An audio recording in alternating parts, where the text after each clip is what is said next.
Zane Smith is another driver who got his best finish of the season at Phoenix, where he was 9th. This is the Title Max Ford. Now, he did a great job getting up to speed. He's actually ahead of McDowell, but you see that McDowell car just able to run a little bit lower and have that point like you were talking about through 1 and 2. Pay attention. It's close. He cuts the corner off almost too much there. Paid the price on exit. See how much higher he is. Was able to keep the throttle down. It's going to be a decent lap for him. And he was. 5 top 10s in the last 6 races here in the Kubota Orange Days Sale Event Chevrolet. Well, and that goes to tell you how much of details that are going into this lap, from holding it wide open. You see his hand up, trying to get a little drag out of the car, going down the front straightaway. Put your hand in that gap right there. It just keeps the air from coming inside the car. And when he ran that lap in practice, he had a pretty big toe, it looked like to me. Wow. That was big. And it leaves him 4 Vegas wins, including last fall, tied for the most. In the Pennzoil Ultra Platinum 4. Looky here, looky here.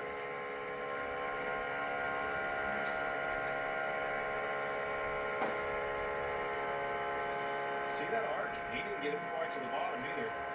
Going to use more real estate up off the corners, just a little bit, made the track a little bigger in 3 and 4. Get up to speed, here we go.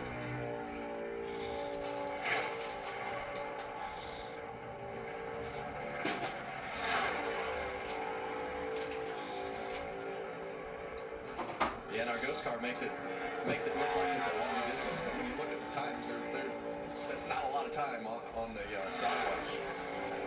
Same thing down there, just a little bit lower than those guys are able to get their cars in the middle of the corner to the center of the corner.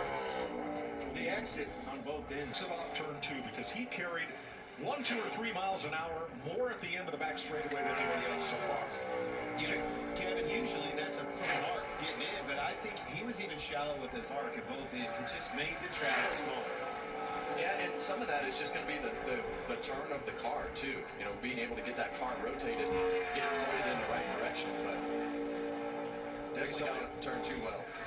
Auto Chevrolet, 5 top 10s in the last 6 mile-and-a-half track races.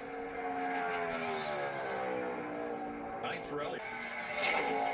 Kyle Busch, driving the BetMGM Chevrolet, has finished in the top 8 in the last 3 races this year.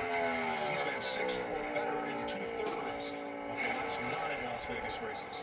Had a great conversation with Kyle. You'll see him pre-racing on the podcast coming down the line here in the future. So it's interesting to listen to Kyle. He's super comfortable, and their cars have been performing well. It's going to be a good lap.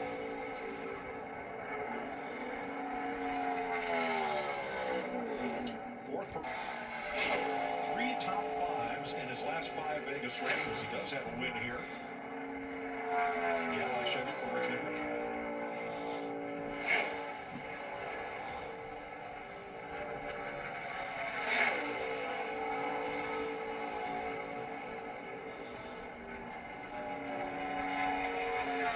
So difficult when you get to turn 3 down here. We've seen the wind pick up just a little bit, and that's, in my opinion, that's where it affects the car more than anything. Is that middle of the corner off, it turn 4 down there. Season, including the Phoenix, its best. In the Smith's Dasani Ford. Tell you what, I don't know what the Ford camp has figured out in qualifying, Kevin, but all of them are pretty much right up there in the top 10. In practice, they were on the right side of the board. And it was like that when I drove the Fords. You would always pick up a fair amount of time from where you would practice compared to when you would put the car in a qualifying trim with the tires pumped up. For whatever reason, they just seem to pick up more speed than everybody else compared to where they run. Right now, the Fast 5 are Chevy, Ford, Chevy, Toyota.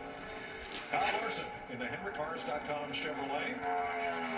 3 wins, 5 top 2 finishes in the last 8 Vegas races. Ooh, see that car nervous right there.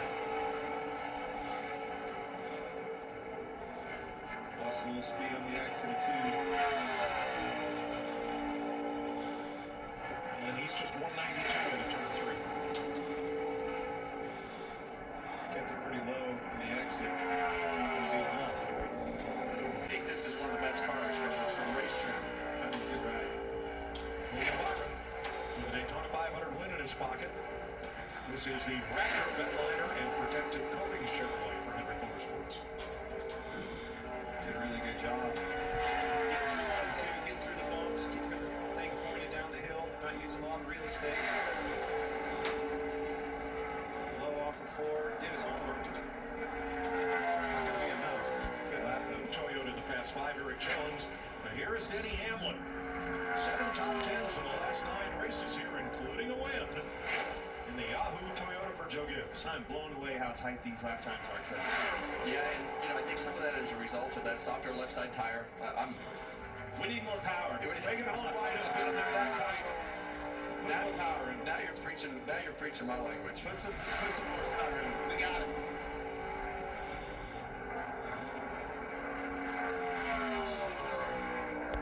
For Christopher Bell, with Joe Gibbs Racing. He has the last half dozen or so of that team's victories dating back into the middle of last year. Here's the Interstate Batteries Toyota. Final qualifier. But regardless of where these guys qualify, they have a lot of momentum going right now and feel like they can overcome a whole bunch. And throughout the day tomorrow, I think that as this racetrack moves around, he's definitely going to be in contention. He's been on the pole for 3 of the last 6 races here. Good job, man. We're gonna give it to him. They took it. Great job, McDowell. What a lap.